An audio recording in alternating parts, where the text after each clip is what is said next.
It's revealed later on that the X parasites can also mimic intelligence, or they can actually absorb intelligence. It's really nifty. So yeah, as a result, yeah, it's kind of a thing. Although it's odd because there shouldn't be intelligence. There might be like electronic stuff in the suit, so I guess I can imitate that maybe. It's so weird that I'm only like 20 minutes into this corner right now. Usually by this point I'm already in like sector 3 or something, but yeah, I just gotta be calm and collected about this. So sector 1, I think if I remember this correctly, the X parasites are infecting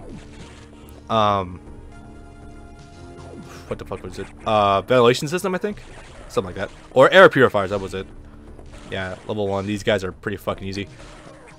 I know it's said before that I play this game on a regular basis, so as a result, like I know the vast majority of shit about this game, but no, trust me, like you really are like really fucking susceptible to damage when you start this game off. The game really emphasizes the fact that you're at 10% battle capacity, and that's not wrong. You really are like just bare bones in this game. You have, I mean, God's sakes, look at what you're in. You have no armor on to your name whatsoever. So, yeah, you really do want to be careful. The trade-off is that you have a lot of mobility. So, yeah, I guess that's kind of a thing. Let's see, take care of these guys. Yeah, you see the yellow blobs coming out of these things whenever you kill them. That's the X parasites that are infecting these things. However, conversely, they do behave very similarly to how they actually do. So, yeah, just go ahead and kill them, and you should be fine. Hey, energy tank, sweet. If memory serves, I think you get a shit ton of energy tanks in this game actually. So, you're gonna be well stockpiled before long. Trust me. All right, go through here. Bada bing, bada boom. A really cool thing about this game, I've mentioned this, is that you do start off with a long beam. So Zero Mission does this thing where it tries to emulate the original game like a great deal, to the point that you can't even A, wall cling because you can't do it in the original game, and B, you don't start off with the long beam. The long beam, if you don't know what the hell that is, it's literally the ability to shoot a projectile full screen, like with your beams. No, I'm kidding. You can actually avoid a long beam altogether and just like go through the game with a power beam that literally goes like 5 feet in front of you, and that's it. I don't know why you do that to yourself, but it's a thing, so whatever. No. Yeah, I think hit just touched me and took off like 20 points, so again, be very careful at this point in the game. You do eventually get your a lot of your power-ups back, and by a lot I mean like grand majority. But until then, you gotta play it really safe. This game really, I noticed this game really emphasizes like free-form movement, or a lot of advanced movement. The series isn't traditionally known for like boxed-in environments. What are you doing? Okay. Oh, those are stacked. Yeah, this is like the first Metroid game to really emphasize like pinpoint positioning and angular shooting, especially when you're jumping. Like, if you can get this down, like being able to control where and how you shoot at any given time, that's gonna help you greatly throughout the game, especially in Zero Mission also, which I need to practice if I'm gonna be playing AM2R, because it's basically just a beat up version of Zero Mission. Oh, you're there. Let's see. Oh, there we go. Yeah, again, I feel like this is a game that really emphasizes how fucking strong missiles can actually be. Let's see. Here. A common gripe a lot of people actually have, well, at least with long-time Metroid veterans, this game, they say this game can feel very like boxed in and very linear. Like, you can't sequence. Metroid games are very well known for sequence breaking. I can understand that notion, but like, doesn't mean the game is bad. It just means it's a good action game that you can do some different shit if you know what you're doing, but like, it's not openly encouraging free exploration. Zero Mission does, by absolutely, but not quite this game. All right, kaboom. All right, all right. Wait. Is there anything else in here? Is there a thing in here? I don't know. By the way, this place totally doesn't look like it's trying to imitate SR388 at all. Nope, definitely not. That will definitely not be a plot point later on. Alright, we'll go here. Oh, shoot upwards. Yeah, these are low level. It's crazy that they are able to fucking imitate space pirates. Like, it's pretty much any. Alright, so the biological research labs. I think that's what it's called roughly. Basically, the key element of this place is to emulate different environments from different planets and various stuff and all that. It's basically like biological research station. So as a result, it's not quite like a zoo, but it might as well be in how they keep their shit. So as a result, it's kind of like just a breeding environment for the X parasite, because you know, biological matter, absorb that shit, imitate that shit, all the good stuff. Wait, there's a thing over here. No, guess not. Maybe I'll access that yet. Whoa, hang on. There's a boss in the next. Wait, is there a boss in the next room? I think there is. I'm just gonna go over here to the save point anyway. Oh man, I'm just thinking about how much Metroid Other M actually lifted from this fucking game. Other M's a special case. I think I've already mentioned this in Prime, how it kind of made, or it tried to make Prime not canon. Do you just hate life? People who made that fucking game? Oh yeah, this is the boss shit. Hey, I chose a statue. This must be good. Oh no, fuck. Alright. These are a special time of X cores actually. So these ones actually contain you see the shooting projectiles at me. This thing is actually a beam, or X parasite that holds a beam power up. So you go and kill that, and bingo. Yep. I should probably start explaining a lot of the actual mechanics of the X parasites, but god, this game's moving so fast. I don't have much time to catch up with commentary. So, it's mentioned before that, I think Adam already kind of mentioned this with how, what was it? Oh yeah, there we go. Okay. With how, since Samus has Metroid DNA built into her now, she's now kind of part Metroid in a loose sense, and she's able to now natively absorb the X parasite. That basically equates to she can biologically redirect the X parasites into either health or missiles. I love the idea that you can turn these things into fucking missile packs. It's so interesting. Also interesting knowing that I'm probably shooting like living organisms when I do this. No, that's a weird thought. So yeah, but the charge beam, actually no. Is that the charge beam? Yeah. I'm just used to the wide beam, but anyway.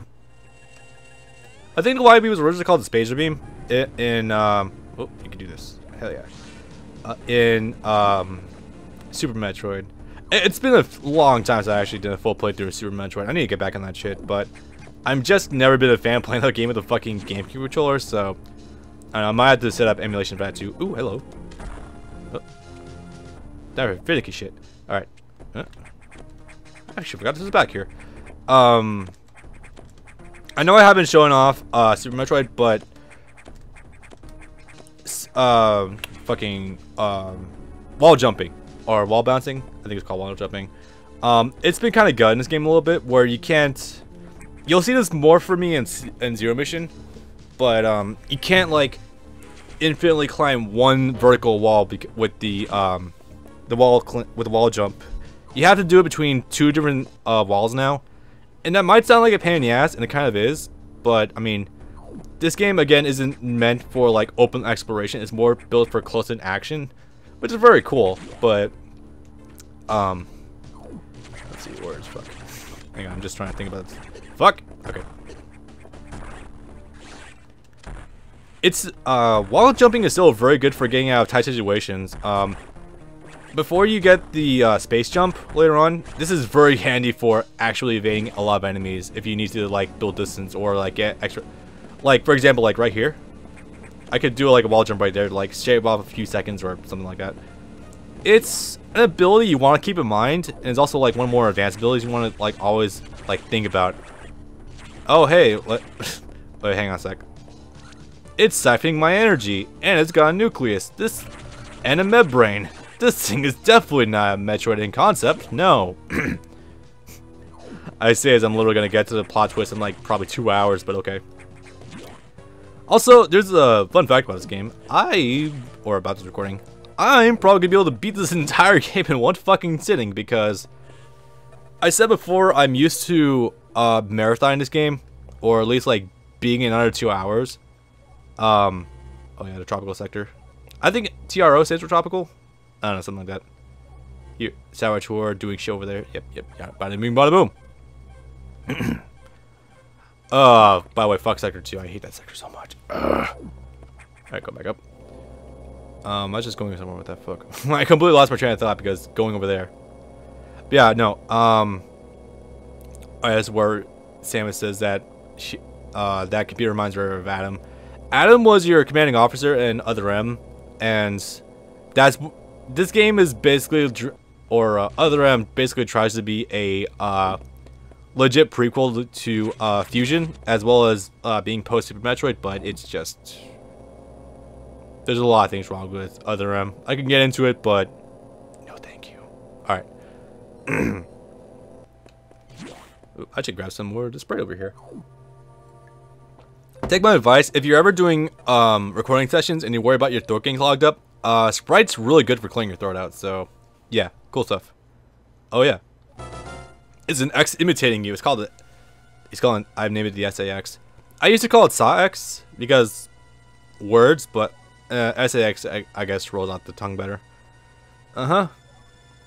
Came in a capsule with the pursuit parts. It used a fucking power bomb to escape the quarantine pay. That explosion breached the capsules containing all the X that was. Really? Oh fuck! I forgot about that little detail actually. In case you guys are wondering, I have recently done a full practice run of this game, but I sort of skipped a lot of dialogue because fuck.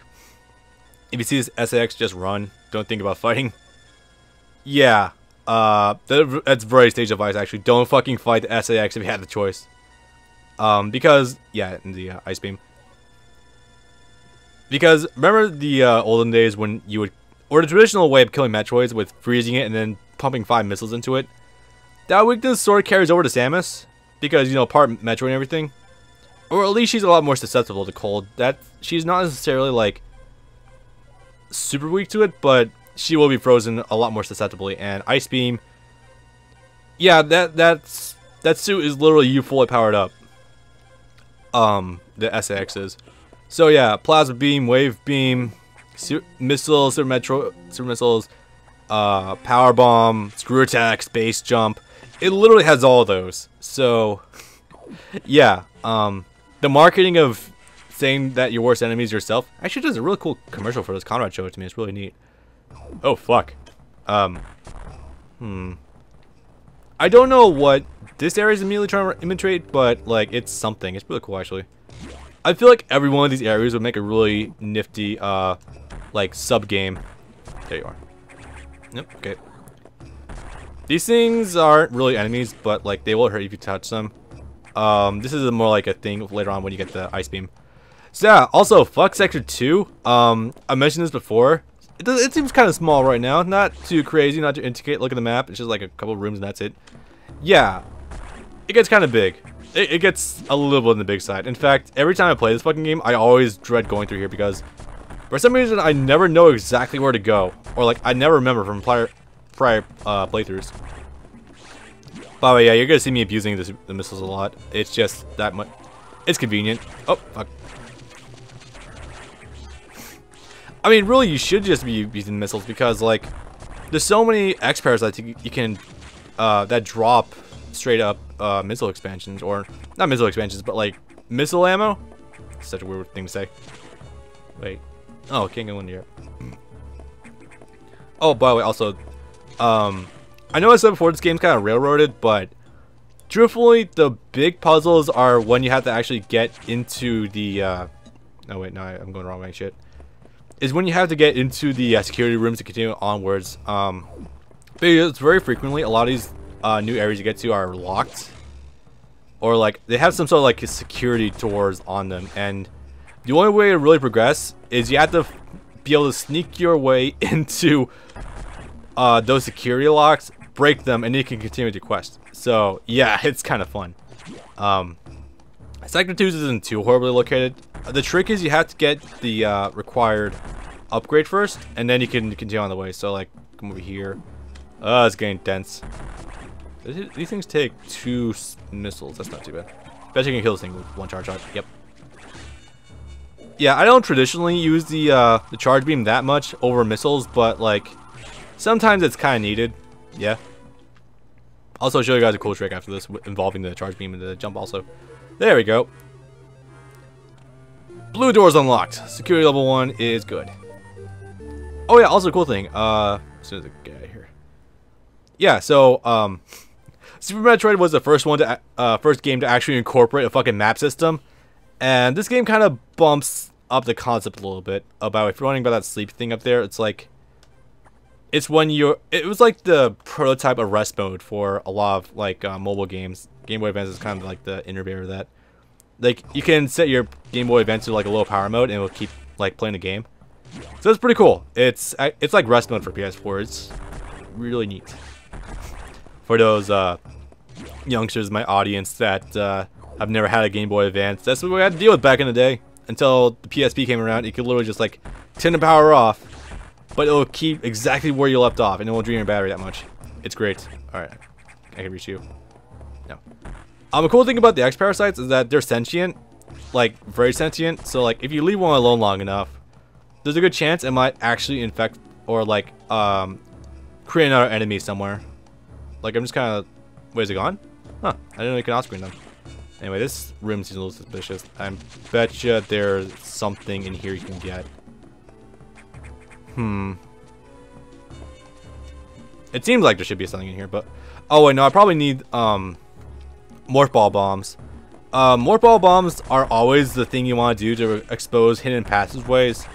I'll show you why later, but it's a similar concept to how they were in Prime, but not quite to the same extent. Alright, I need to start using charge beam more. Fuck. Yeah, but like if you're in a heated fight with a boss, charge beams take longer to like stock up, but they are a lot faster than missiles. So like if you care about that stuff, there you go. Honestly, I never find it to be much of an issue, but yeah, it's just an idea if you want to keep in mind. So yeah, morph ball bombs have been acquired, and it's time for shit to go awry. Boy, is it ever about to.